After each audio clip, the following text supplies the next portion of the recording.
उत्तराखंड सरकार की कैबिनेट की बैठक में जिन 5 भर्तियों को निरस्त करने का फैसला लिया गया, उसे लेकर पूर्व सीएम हरीश रावत ने सवाल उठाए हैं। हरीश रावत ने कहा कि सरकार की मंशा युवाओं को नौकरी देने की नहीं है। इस मुद्दे पर हरीश रावत से खास बातचीत की है एबीपी गंगा संवाददाता दानिश खान ने। उत्तराखंड में लगातार भर्तियों को लेकर के आवाज उठाई जा रही है। ऐसे में आज हुई कैबिनेट के अंदर जिस तरह से डिसीजन लिया गया है कि पिछली 5 भर्तियों को निरस्त किया जाएगा, उसको लेकर के बात करने के लिए हमारे साथ पूर्व मुख्यमंत्री हरीश रावत हैं, उनसे बात करेंगे। कैबिनेट में डिसीजन लिया गया है कि जो पिछली 5 भर्तियां हुई थी जिनके रिजल्ट आना बाकी थे, उनको निरस्त किया जाता है और आगे और भर्तियां कराई जाएंगी लगभग 7000। जिस तरीके का वातावरण बन गया है और सरकार जिस प्रकार से निर्णय ले रही है, उसको लेकर के मुझे नहीं लगता है कि ये आगे 1-2 साल तक कुछ भर्तियां हो पाएंगी। निरस्त करना सॉल्यूशन नहीं था, लेकिन फिर भी यदि सरकार ने ये सॉल्यूशन समझा है तो ये भी बताना चाहिए कि अब क्या टाइम बाउंड तरीका होगा जिससे भर्तियां हो जाएं। तो अधीनस्थ सेवा चयन आयोग करीब अभी लगता है अचेतावस्था में है। वातावरण इस तरीके का बना हुआ है, सरकार के ऊपर दबाव अलग से है। तो इन सब चीज़ों को लेकर के कुल मिला करके उन युवाओं का नुकसान है जो युवा मेहनत कर रहे हैं, परिश्रम कर रहे हैं। गवर्नमेंट को इस विषय में पिछले 5 साल से ये 6ठा साल है जिसमें मैं देख रहा हूँ कि नियुक्तियों को लेकर के एक पैरालिसिस है। आप मुझे कोई ये समझा दे कि अध्याचन 18,000 हमारे समय में जारी हुए थे। उन्हीं अध्याचनों में से इन्होंने 6-7 हज़ार भर्तियां करने की प्रोसेस स्टार्ट की थी और अभी तक वो प्रोसेस पूरी नहीं हुई है। तो गवर्नमेंट ने मान लिया है कि ऐसा होता रहे ताकि उनके ऊपर जो नियुक्तियों से वेतन भत्तों आदि का भार आएगा उससे बचा जाएगा, या तो इसको सरकार अपने बचाव के लिए ढाल के तौर पे इस्तेमाल कर रही है। चलिए, हमारे साथ हरीश जिनका कहना था कि जो अभ्यर्थी इसमें सेलेक्ट हो चुके हैं आखिर उनके भविष्य का होने क्या वाला है। वीडियो जर्नलिस्ट इफ्तिखार हुसैन के साथ दानिश खान, एबीपी गंगा, रामनगर। और अब बात उत्तराखंड में फैल रही बच्चा चोरी की दहशत की करते हैं। मैदानी इलाकों में इन दिनों बच्चों को चुराने वाले गिरोह के सक्रिय होने से लोगों में दहशत है। सवाल ये है कि बच्चा चोरी की खबरें साजिश है या फिर अफवाह।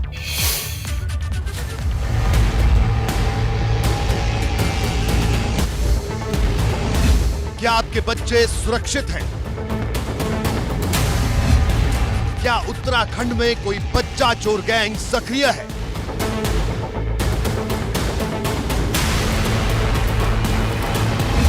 आखिरकार बच्चों का दुश्मन कौन? बच्चों को चुराकर किसको क्या मिलेगा?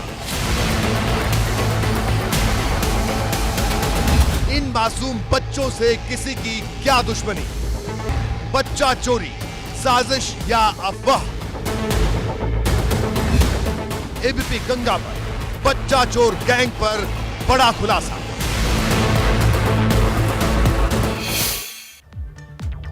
तो देखिए, बच्चा चोरी की सबसे ज्यादा घटनाएं हरिद्वार और रुद्रपुर जिले के ग्रामीण इलाकों में फैल रही हैं। अभी कुछ रोज पहले ही रुद्रपुर के दिनेशपुर में भीड़ ने 2 लोगों को पकड़ लिया और उनकी पिटाई कर दी। लोगों को शक था कि ये दोनों बच्चा चोर हैं। पुलिस की पूछताछ में पता चला कि ये दोनों लोग मानसिक रूप से बीमार हैं। उनका बच्चा चोर गैंग से कोई ताल्लुकात नहीं है। उधर हरिद्वार जिले के ग्रामीण क्षेत्र रुड़की और लक्सर में भी बच्चा चोर गैंग की खबरें फैल रही हैं। बिल्कुल, और पुलिस ने इन खबरों को अफवाह बताया है, साथ ही पुलिस चौकसी भी बरत रही है। इन अफवाहों को फैलाने वाले तत्वों से मैं यहाँ पर कहना चाहूँगा कि वो इस प्रकार की हरकतें ना करें। पुलिस की सोशल मीडिया सेल और पुलिस लगातार उन पर नज़र रखे हुए है और उन पर उनके इस अफवाह फैलाने वाले कृत्य के बारे में कड़ी से कड़ी कार्रवाई की। वहीं हरिद्वार जिले के ग्रामीण इलाकों में बच्चा चोरी की घटनाओं से लोगों में दहशत है। मगर पुलिस ने साफ कर दिया है कि जिले में कोई भी बच्चा चोर गैंग सक्रिय ही नहीं है। सोशल मीडिया पर चल रही ये खबरें अफवाह हैं। मैं यहाँ पर कहना चाहूँगा कि वो इस प्रकार की हरकतें ना करें। पुलिस की सोशल मीडिया सेल और पुलिस लगातार उन पर नज़र रखे हुए है और उन पर उनके इस अफवाह फैलाने वाले कृत्य के बारे में कड़ी से कड़ी कार्रवाई की। गत कुछ समय से हरिद्वार के ग्रामीण क्षेत्रों में इस प्रकार की अफवाहें कुछ असामाजिक तत्वों के द्वारा फैलाई जा रही हैं कि कतिपय गिरोह गांव में सक्रिय हैं जो कि मानव अंग की तस्करी और बच्चे चुराने से संबंधित हैं। मेरा समस्त जनता से अनुरोध है कि ऐसी किसी भी अफवाह पर ध्यान न दें। मुजफ्फरनगर, सहारनपुर और हरिद्वार में इस क्षेत्र में लगातार एक भ्रामक जो जानकारियां हैं वो शेयर की जा रही हैं सोशल मीडिया के माध्यम से। इसमें जो भी ऐसी जो जानकारियां हैं जो भ्रामक शेयर की जा रही हैं उसके खिलाफ पुलिस कार्रवाई भी कर रही है। अभी तक हम लोगों के द्वारा खासकर देहात क्षेत्र में 4 मुकदमे अभी तक अभियोग पंजीकृत किए गए हैं। खबर है धारचूला से, जहां काली नदी में 2 मकान समाये हैं। उफान में बह रही है काली नदी। आपको बताएं, काली नदी के बढ़ते जल स्तर से लोगों के भीतर दहशत है। अपने भी घरों में सुरक्षित नहीं है। अब घरों से निकल करके किसी दूसरी जगह पहुंचने की नौबत आ गई है। देखिए, काली नदी का जल स्तर लगातार बढ़ता जा रहा है। धारचूला में बादल फटने के बाद जो मंजर था वो भी हमने आपको तस्वीरें दिखाई, और वहीं अब काली नदी का रौद्र रूप इस वक्त आपके सामने है। ऐसे में तमाम घरों की हालत देखिए। लोग सुरक्षित जगहों की ओर रुख कर रहे हैं क्योंकि काली नदी का जल स्तर लगातार बढ़ता जा रहा है और 2 मकान काली नदी में समा चुके हैं। ऐसे में ग्रामीणों में दहशत है, ज्यादा सुरक्षित नहीं रह गया है आसपास के क्षेत्रों में रह पाना। लोग अपने मकान को छोड़ करके, खाली करके सुरक्षित स्थानों की ओर अब रुख कर रहे हैं, क्योंकि धारचूला की ये तस्वीरें हैं जहां पर लगातार बारिश के बाद देर रात बादल फटने के बाद जैसी तस्वीरें रही वो हम आपको दिखा रहे हैं। तो दूसरी तरफ लगातार बारिश का असर ये है कि काली नदी का जलस्तर बढ़ता ही जा रहा है और इसी बढ़े हुए जलस्तर में काली नदी में 2 मकान के समाने की खबर आ रही है, जिनकी कंडीशन भी आपके सामने है। ऐसे में जो लोग रह रहे हैं धारचूला में, जो काली नदी के आसपास के क्षेत्र में रह रहे हैं, उनकी जान आफत में है। अपने बने बनाए घरों को, गृहस्थियों को छोड़ करके वो किसी दूसरी जगह की ओर रुख कर रहे हैं। वहीं जाना ही सुरक्षित रह गया है, क्योंकि जान है तो जहान है। इस वक्त काली नदी जिस उफान पर है, लोगों के सामने जीवन का संकट है। इसीलिए गांव के गांव लोगों को अब मूव करना पड़ रहा है, शिफ्ट होना पड़ रहा है। इंतजार करना होगा जब तक कि काली नदी का जलस्तर सामान्य ना हो जाए, तभी उनके गांव की तरफ वो वापस लौट पाएंगे। धारचूला के गलाती धामी गांव में बादल फट गया है। कल शाम से धारचूला में मूसलाधार बारिश हो रही है। मल्ली बाजार के घरों और दुकानों में मलबा घुस गया है। कई गाड़ियां भी मलबे की चपेट में आ गई हैं। तो देखिए, तस्वीरें भी हम आपको दिखा रहे हैं किस तरीके से बारिश की वजह से हर तरफ नदी नाले उफान पर हैं। मल्ली बाजार के घरों और दुकानों में मलबा घुस गया है, जिसकी वजह से वहां जो रहने वाले लोग हैं उनको परेशानी उठानी पड़ रही है। बिल्कुल, तो देखिए किस तरीके से अभी भी जाता हुआ मॉनसून लोगों को परेशान कर रहा है। अभी भी लोगों को बारिश से कैसे दुश्वारियों से 2-4 होना पड़ रहा है। धारचूला से इन तस्वीरों से आप अंदाजा लगा सकते हैं। देखिए, लगातार बारिश के बाद मलबे ने किस तरीके से हर एक चीज को अपने जद में ले लिया है। ये बाइक है, आप देख रहे हैं, कार की कंडीशन आप देख रहे हैं, और ये तस्वीरें बाहर बाइक और कार की मैदान की हैं, लेकिन हालात और बदतर है क्योंकि लोगों के घरों में भी मलबा दाखिल है। ऐसे में प्रशासन के सामने चुनौती है, लोगों के सामने चुनौती है। जिंदगी को पटरी पर लाने के लिए अभी और इंतजार करना होगा, क्योंकि जाते हुए मॉनसून से भी ऐसी तस्वीरें आ रही हैं। ये धारचूला की तस्वीरें आपके सामने रख रहे हैं। यहाँ बादल फटने के बाद कैसी तबाही आई है ये आपके सामने है। बाइक को देखिए, मलबे में धंसी हुई नजर आ रही है। ऐसे ही कार दिखाई दे रही है, और सिर्फ बाइक कार ही नहीं बल्कि ये मलबा लोगों के घरों में भी दाखिल हुआ है। और कुल मिलाकर के आप देखिए कि अभी भी राहत मिलती दिखाई नहीं दे रही है। ये गलाती धामी गांव है जिसकी तस्वीरें आपके सामने हम रख रहे हैं, और मूसलाधार बारिश, बादल फटने की खबर और मलबा ही मलबा।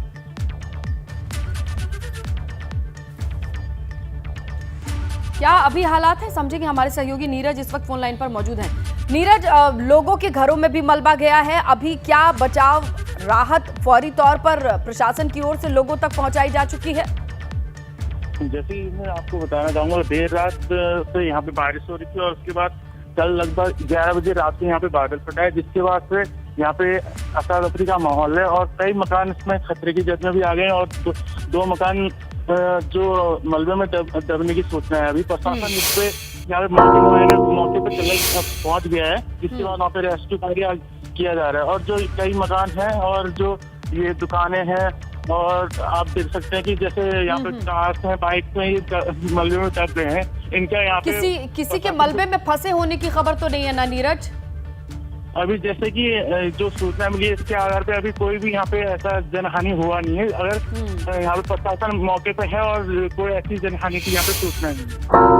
चलिए नीरज, आप नजर बना करके रखिएगा, क्योंकि जो तस्वीरें हैं वो डराती हैं। मलबा लोगों के घरों में दाखिल है, 1-2 घर के गिरने की खबर है, लेकिन गनीमत ये है जनहानि नहीं हुई है। देखना ये होगा कि प्रशासन किस तरीके से जल्द राहत और बचाव करके लोगों की जिंदगी को पटरी पर लाने की कोशिश करता है, क्योंकि मौसम की मार पहाड़ों पर अभी भी लोग झेल रहे हैं। किस तरीके का ये मंजर है, ये आपकी आंखों के सामने है। अच्छा नीरज, ये बताइए कि देर रात का ये मामला रहा, अफरा तफरी रही, तो कितने वक्त में पहुंच गई टीम वहां पर लोगों की मदद के लिए? प्रशासन तो सूचना दिन के बाद प्रशासन यहाँ पे 2 घंटे बाद पहुंचा है, जिसके बाद भी यहाँ पे रास्ते बंद थे, जिसके बाद भी प्रशासन यहाँ पे अपनी कार्रवाई करने में पहुंचा है। और लोगों ने यहाँ पे प्रशासन से इसके बारे में पहले भी अवगत कराया था कि यहाँ पे यहाँ पे बादल फटने का खतरा है, और प्रशासन ने यहाँ पे कोई भी ऐसी एहतियातन यहाँ पे सुरक्षा नहीं दी जिससे कि यहाँ पे लोगों को सहूलियत दे सकते थे। और यहाँ पे लगातार पहाड़ी से बिल्कुल नीरज, देखिए ये वक्त जानना इसलिए जरूरी है क्योंकि हर साल ड्रिल होती है, हर साल कोशिश होती है कि आपदा आने पर कितने कम वक्त में लोगों तक पहुंचा जा सकता है, इसकी चुनौती रहती है। और ये रिस्पांस टाइम कम करने की कवायद भी हर बार चलाई जाती है, लेकिन हमारे सामने ये जानकारी आपने रखी कि यहाँ भी देरी से ही पहुंचे। शुक्रिया आपका नीरज तमाम जानकारी के लिए। उत्तराखंड में 3 जिलों में भारी बारिश का अलर्ट जारी है। नैनीताल, बागेश्वर, चमोली में कहीं कहीं भारी बारिश की आशंका जताई जा रही है।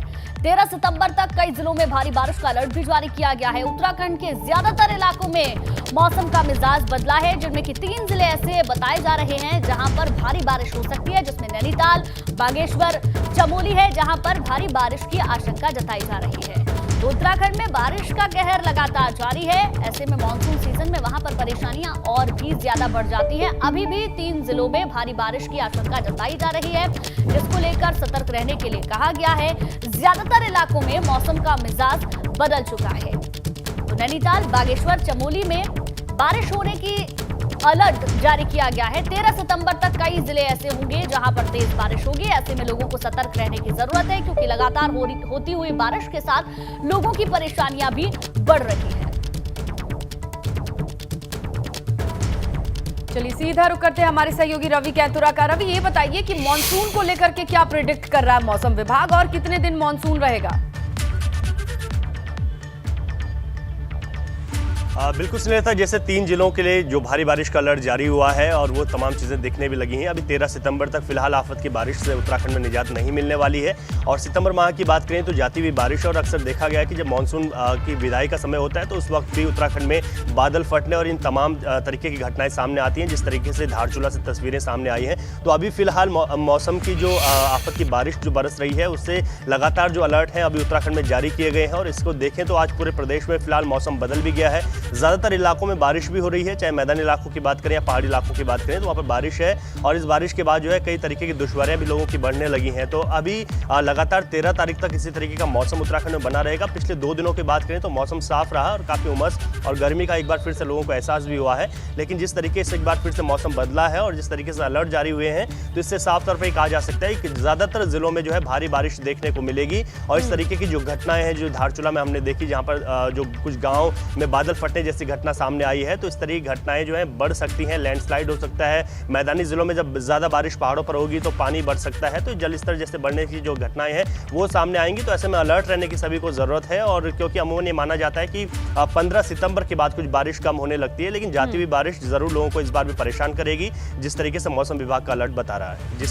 बिल्कुल रवि, और इसीलिए लोगों को एहतियात बरतनी होगी। अब कुछ दिन और सही, जब जाता हुआ मॉनसून भी लोगों को परेशान कर रहा है।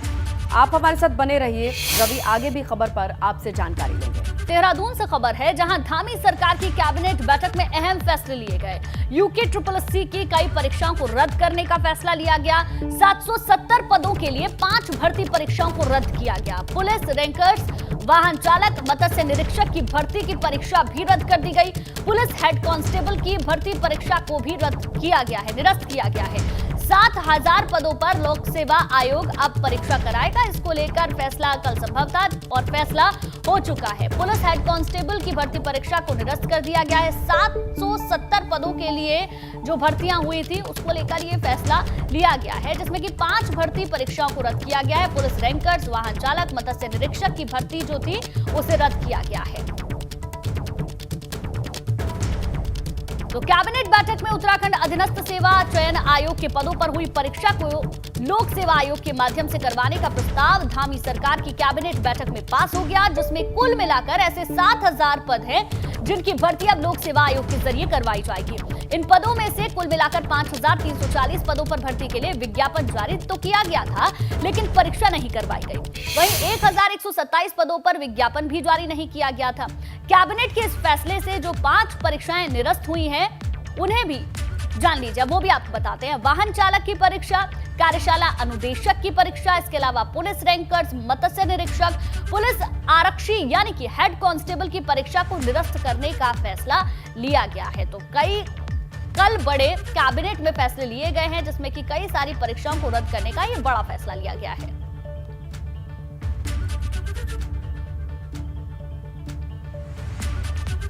तो ये 5 भर्ती परीक्षाएं हैं जिन्हें निरस्त किया गया है, जो इस वक्त आप अपनी टेलीविजन स्क्रीन पर देख रहे हैं। मत्स्य निरीक्षक की भर्ती परीक्षा को निरस्त किया गया है। पुलिस रैंकर्स, वाहन चालक की परीक्षा को भी निरस्त किया गया है। हेड कांस्टेबल की जो परीक्षा थी उसे भी निरस्त किया गया है। कैबिनेट की बैठक में ये तमाम बड़े फैसले लिए गए हैं। लंबे समय से हमारे सभी नौजवान, युवा, हमारे बेटे बेटियां जो रोजगार की तलाश में थे, उनको निराश नहीं होना पड़ेगा। हमने आज कैबिनेट में फैसला लिया है कि जो अभी तात्कालिक रूप से 7000 भर्तियां जिनको अधीनस्थ सेवा चयन आयोग से होना था, वहां पर जांच इत्यादि होने के कारण से उन भर्तियों में कोई विलंब न हो, इसलिए 7 की 7000 भर्तियां लोक सेवा आयोग से जल्द कराने का हमने निर्णय लिया। चलिए सीधा रुक करते हैं हमारे सहयोगी रवि कैतुरा का। रवि, ये बताइए कि ये जो नए बदलाव किए गए हैं, जो भर्तियों को रद्द किया गया है, अब आने वाले वक्त में युवाओं के लिए कैसे ये अच्छी खबर है? बिल्कुल सुनीता, देखिए इसे 2 तरीके से देखा जा सकता है। जैसे कि 5 भर्तियां जो निरस्त की हैं, तो ऐसे में तकरीबन 52,000 ऐसे अभ्यर्थी थे जो ये परीक्षा दे चुके थे, यानी कि अब उन्हें फिर से तैयारियां करनी होंगी, जब क्योंकि ये परीक्षाएं फिर से होनी हैं। वहीं 2 परीक्षाएं ऐसी हैं जिसमें बात करें तो एक पुलिस कांस्टेबल और दूसरी पटवारी और लेखपाल की, जिन 2 परीक्षाओं को अभी उत्तराखंड अधीनस्थ सेवा चयन आयोग को कराना था। ये 2 बड़ी परीक्षाएं हैं जिसमें, क्योंकि अगर पुलिस की हम बात करें तो उसमें फिजिकल जो है अभ्यर्थियों का पूर्ण हो चुका है, तो इनको अब उत्तराखंड लोक सेवा आयोग कराएगा। तो इस पर भी जो इंतजार था अभ्यर्थियों का वो खत्म हुआ है। यहाँ पर कुछ राहत मिलती हुई दिखाई दे रही है, क्योंकि अभी परीक्षाएं उत्तराखंड लोक सेवा आयोग से होंगी और सरकार का दावा है कि पारदर्शिता के साथ ये परीक्षाएं कराई जाएंगी। लेकिन जिस तरीके से जो परीक्षाएं रद्द हुई हैं, उनमें अभी तक कोई गड़बड़ी की बात सामने नहीं आई थी, लेकिन ऐसे में एक आशंका को देखते हुए इन परीक्षाओं को रद्द किया गया है, जिन 5 परीक्षाओं को हम बता रहे हैं। तो ऐसे में जो परीक्षाएं जिन पर इस वक्त जो है जांच चल रही है, चाहे वो सचिवालय रक्षक हो, स्नातक स्तरीय परीक्षा हो, वीडियो VPDO परीक्षा हो, इन तमाम परीक्षाओं पर अभी जो है एक सस्पेंस बना हुआ है कि सरकार इस पर क्या निर्णय लेगी, क्योंकि लगातार कार्रवाई इस पर हो रही है और इसमें 2 तरीके देखे जा रहे हैं। कुछ युवाओं का कहना है कि इन परीक्षाओं को रद्द किया जाना चाहिए, कुछ युवाओं का कहना है कि जिन्होंने इस परीक्षा को पास किया वो एक शपथ पत्र के साथ जो है इस परीक्षा को सरकार को रद्द नहीं करना चाहिए और उनको नियुक्तियां दी जानी चाहिए। इस पर भी एक निर्णय अभी सरकार का देखना होगा। फिलहाल अब ये कहा जा सकता है कि जो परीक्षाएं उत्तराखंड अधीनस्थ सेवा चयन आयोग से कराई जानी थी, उन परीक्षाओं को अब उत्तराखंड लोक सेवा आयोग कराएगा, क्योंकि लगातार जिस तरीके से गड़बड़ियों के मामले सामने आए हैं और आयोग पर कई बड़े सवाल उठे हैं, तो इसमें देखना होगा। एक बड़ी बात अब सामने ये भी आती है कि क्या आयोग अब अपने अस्तित्व में रहेगा, क्योंकि तमाम परीक्षाओं को उत्तराखंड लोक सेवा आयोग से कराने की अब बात हो रही है। तो क्या आयोग को भंग कर दिया जाएगा, क्या आयोग अस्तित्व में रहेगा या फिर कुछ बड़ा बदलाव होगा, ये आने वाले वक्त में ये तमाम चीजें तय होंगी। लेकिन फिलहाल मिलीजुली चीज इसको देखा जा सकता है कि जिन परीक्षाओं को रद्द कराया है उनको बहुत तुरंत कराना है। सरकार ने कहा है कि तुरंत ये परीक्षाएं होंगी, ज्यादा विलंब नहीं होगा। और जिन परीक्षाओं का इंतजार था, जिन 2 बड़ी परीक्षाओं की मैं बात कर रहा हूँ, अगर भर्ती पे घोटालों की जांच अनंत काल तक चलती रहे तो क्या वो भर्तियां लटकी रहेंगी। और दूसरा पहलू भी है कि जिन्होंने परीक्षाएं पास कर ली हैं उनके लिए ये फिर से दोहरी चुनौती हो जाएगी उसी परीक्षा को दोबारा पास करने की। अब नजर बना करके रखिएगा रवि। शुक्रिया तमाम जानकारी के लिए। प्रयागराज से खबर मिल रही है, उत्तर प्रदेश से खबर, जहां महंत नरेंद्र गिरी की पहली पुण्यतिथि है आज। बागंबरी मठ में विशेष कार्यक्रम का आयोजन, देश भर से साधु संत कार्यक्रम में शामिल होंगे। बिल्कुल खबर ये लग रही है कि राजनेता भी इस कार्यक्रम में शामिल हो सकते हैं। 1 घंटे श्रद्धांजलि सभा का आयोजन किया जाएगा, इस तरीके की जानकारी आ रही है। तो पहली बरसी है और इस मौके पर देखिए पूरे संत समाज के मठाधीशों को इस वक्त न्योता दिया गया है, वो आमंत्रित किया गया है कि वो आएं और बागंबरी मठ में बैठ करके 1 घंटे की श्रद्धांजलि सभा का हिस्सा बने।